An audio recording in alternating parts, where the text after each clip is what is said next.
ప్రియమైన సహోదరి సహోదరులారా, తపస్సు కాలంలో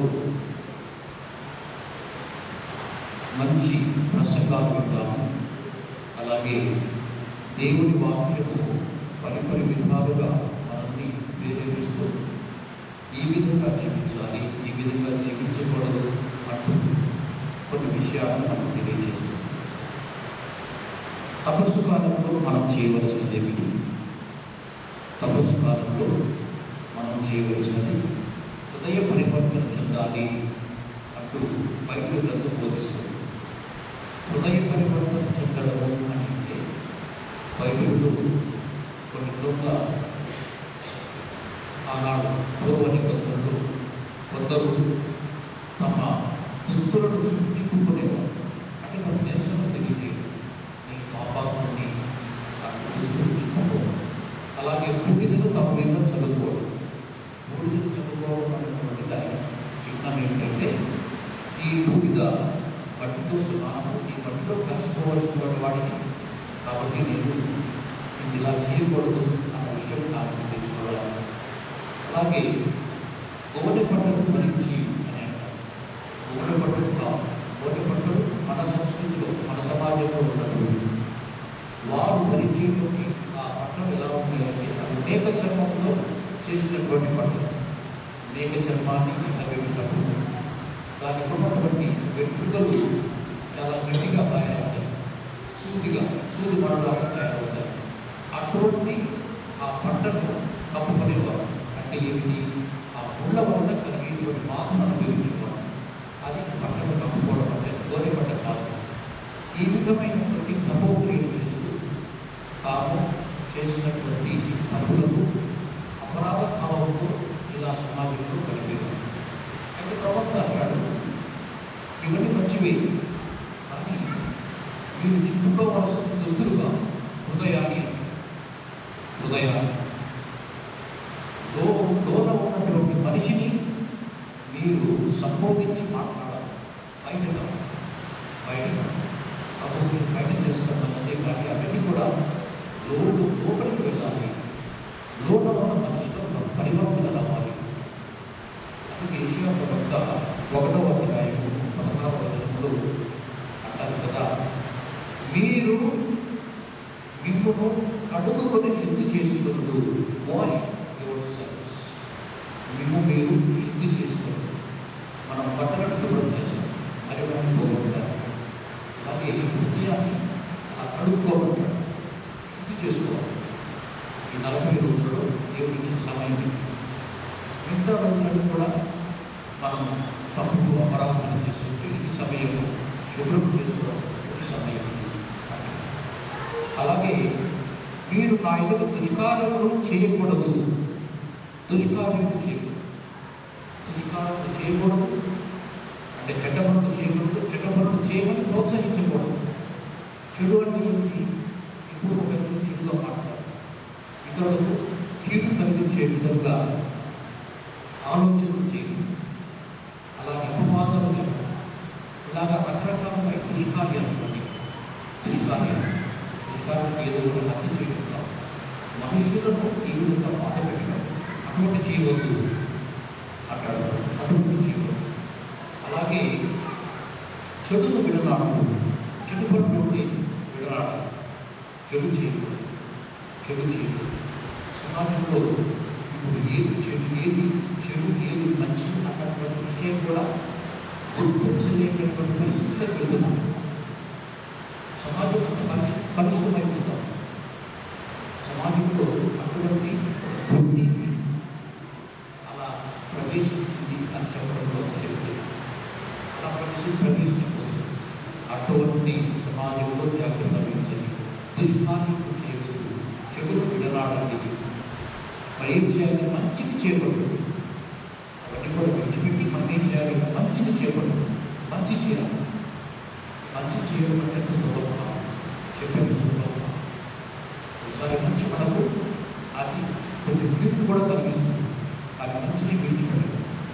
ఇప్పుడు మంచి మనసులో మంచిని చేపట్టిన వాడు దేవుడు దగ్గరగా ఉంటాడు అని మనం గుర్తించాలి. అలాగే న్యాయము జరిగినప్పుడు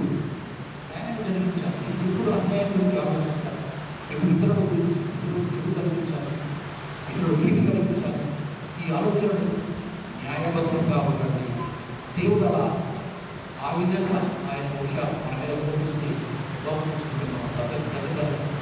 అలాగే మన సహోదరి సహోదరులకు కూడా న్యాయము జరిగింపు, న్యాయం జరిగింపు.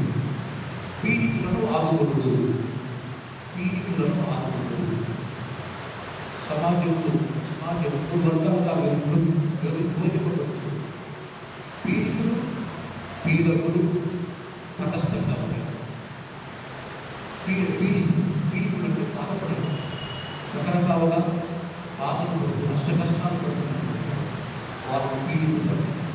పీడకులు అంటే ఎవరు? పీడకులు వాళ్ళు బాధించేవారు, వాళ్ళు కష్టపెట్టేవారు, వారు పీడకులు. మూడవ వర్గం తటస్థంగా ఉంటారు. వీళ్ళు తటస్థంగా మాకే పడదు అక్కడ పక్కన ఉంటారు. ఇది మూడవ. కాబట్టి పీడకులు తటస్థంగా ఉండేవాడు ఎందుకు కూడా తప్పు చేస్తున్నారు అంటారు. పీడకులు ఇతరులు పీడించకూడదు, ఇతరుల మీద అన్యాయాన్ని మోపకూడదు, ఇతరులను కష్టపెట్టకూడదు. అలా చేస్తే పీడకులు పెట్టుకోండి. అలాగే ఎవరైనా బాధపడుతుంటే చూడకుండా కట్టు దృష్టిలో పెట్టుకుంటే కష్టంగా ఉండేవాళ్ళు అది తప్పు అన్నప్పుడు కేంద్రీయ సహాయం చేయాలి, వాళ్ళని ఆదుకోవాలి. అది మంచి క్రైస్తవ తత్వం. అలా చేయమని పడతారు. అనాథ శిశువులకు న్యాయం చేయదు. అనాథ శిశువులకు గుర్తు రావాలి, మదర్ తెరీసా గుర్తు రావాలి. ఆమె ఎంతమంది శిశువులు ఎలా ప్రాణాలు కోల్పోయేవారు, ఎంతమంది ఆకలి సరే నీళ్ళు లేకుండా ఉండేవారు చూసుకోవాలి. ఆమె ప్రేరణతో ప్రపంచంలో ఎంతమంది మంచి అనాథ ఆశ్రమాలను నిర్మించి ఈ అనాథ శిశువులు అప్పులు చేసుకుంటూ సమాజంలో వాళ్ళకు బాధ్యమైనటువంటి నిర్వహించారు. దేవుడు వాళ్ళు ఎంత గొప్ప పనిచేస్తున్నారు తెలుస్తుంది. మదర్ తెరీసా మరి అనాథ శిశువులకు న్యాయము చేయండి. శిశువులు చాలా పిల్లలు ఇప్పుడు కూడా అన్నం సరైన పోషకాహారం 3 పూటలా సరిగా తింటున్నారు. చాలా మంది అలా జీవిస్తున్నారు. మనం చూస్తే కొన్ని చోట్ల మనకు కడుపు మేరలో అంత పచ్చగా కనబడుతుంది. వరి పొలాలు ఎక్కడ చూస్తుంది. మరి ప్రాంతం ఎక్కడికి పోతావు? మరి ఇంకా ఆకలి ఎందుకు ఉంది సమాజంలో? సరైన న్యాయబద్ధమైనటువంటి పంపకం లేదు. అందుకని ధనవంతులకు పేదవాడు ఈ భారతత్వాన్ని గురించి సమానంగా న్యాయం చేయవలసిన వారు క్రైస్తవులు. దాన్ని గుర్తుంచుకోవాలి. సమానంగా న్యాయం చేయవలసిన వారు క్రైస్తవులు. మన దాని గురించి ఆలోచించాలి. అందుకే ఏ చిన్న పిల్లవాడికి పెరుగుతుందా ఆకలి అంటే అది తెలియకూడదు. ఆకలి తెలియకూడదు. ఇవ్వగలరా తెలిస్తే మనం చేస్తున్నందుకు పిల్లలకు సరైనటువంటి పోషకాహారం ఇవ్వాలి. పిల్లలకు ఆకలి తెలియకూడదు.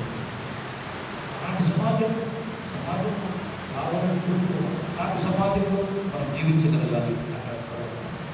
అలాగే నిద్రపోవడమై ఆలోచించండి. ఆనాడు సమాజంలో నిద్రతో పరిస్థితి మన సమాజంలో చాలా తీవ్రంగా ఉండేది. వారు ఏర్పాటు చేసుకుంటూ అందరూ అపరాధంగా భావిస్తుంటారు. నిద్రపోవడం ఆదుకోవాలి. యుద్ధత చుట్టూ చక్కని సందేశాన్ని మనకిస్తూ అలా చేసినట్లయితే మీ హృదయంలో మీ ఆత్మలు ఎంత బలిగనగా ఉన్నాడు, సింధూరం వలె ఎదగా ఉన్నాడు, మనసు వలె పెద్దనవ్వు అంటే కేవలం క్రియలు ఇవన్నీ పైపైన చేసేటువంటి ఈ శుద్ధీకరణ మాత్రమే కాదు, మనస్సును మార్చుకుంటూ ఈ విధంగా జీవించాలి. అలా జీవించినప్పుడు ఎంత ఎర్రగా ఎంత నల్లగా లేకుండా అవి మనసు వలె తెల్లగా ఉంటాయి. ఇది ఆచరణలో వచ్చినటువంటి ఒక న్యాయబద్ధమైన క్రైస్తవ జీవితం. 40 రోజుల్లో మనం ఆలోచించగలిగినటువంటి ఒక మంచి యోచన కావచ్చు, అలా జీవించగల పొడి చేసుకోవడం అని మనకు తెలుసు. ఇది ఎంతో ధర్మమైనటువంటి కాలం, మనల్ని శుద్ధి చేసేటువంటి కాలం. ఈ కాలాన్ని మనందరూ కూడా చూసుకుంటూ మనం శుద్ధి చేసుకుంటారు. మొట్టమొదటి సిస్టర్ గారు చాలా చక్కని వాక్యాలు చెప్పారు. నా గురించి వారు కొన్ని విషయాలు చెప్పారు. ఇది ఎప్పుడు కూడా మన కాంగ్రిగేషన్ చాలా గొప్పగా భావిస్తారు, గుర్తుంచుకుంటారు. ఎందుకంటే చాలా నిబద్ధత కలిగినటువంటి కన్యాస్త్రీలు ఒక చక్కని మార్గ దర్శకత్వంలో నడుస్తున్నటువంటి సభ, అలాగే చాలా చోట్ల మంచి విధంగా పనిచేస్తున్నటువంటి కన్యాస్త్రీలు మనం చూస్తాం. దేవుని యొక్క ఆశీర్వాదం మన మీద ఉంది అన్నటువంటి వాళ్ళకు అందరిలో విధానం కూడా వారి పట్ల ఎంతో గౌరవం ఉంటుంది. సీనియర్ సిస్టర్స్ ఉన్నారు, అలాగే జూనియర్ సిస్టర్స్ ఉన్నారు, సిస్టర్ కావాల్సినటువంటి అభ్యర్థులు ఉన్నారు. వీరందరూ కూడా ఎంతో అంకిత భావంతో పనిచేసినటువంటి సభ. అలాంటి అంకిత భావం మనకు కావాలి. ఎందుకంటే మేత్రాసాన్ని నడవడానికి ఒక మిత్రాలే కాదు, ఉండే కాదు, కలిసినప్పుడు చేసినప్పుడు మన బాధ్యత మనం తీసుకున్నాం. దేవుడు మనం బాధ్యత తీసుకున్నాం. కాబట్టి ఈ విషయాలను ఈ సభ కోసం ప్రార్థన చేద్దాం. సభలో ఉన్నటువంటి ప్రతి కన్యాస్త్రీ కూడా దేవుని కర్తవ్యంతో మంచి ఆరోగ్యాన్ని పొందుతూ, అలాగే అంకిత భావంతో చేస్తూ, మానవ సేవ, దైవ సేవ చేస్తూ తాము అర్పించినటువంటి జీవితానికి ఒక సార్థకత చేకూరినట్టుగా ఈ సభ కోసం ప్రార్థన చేద్దాం. వారు ఎక్కడెక్కడ ఉన్నప్పటికీ కూడా వారు చేస్తున్న సేవలో దేవుడు వారు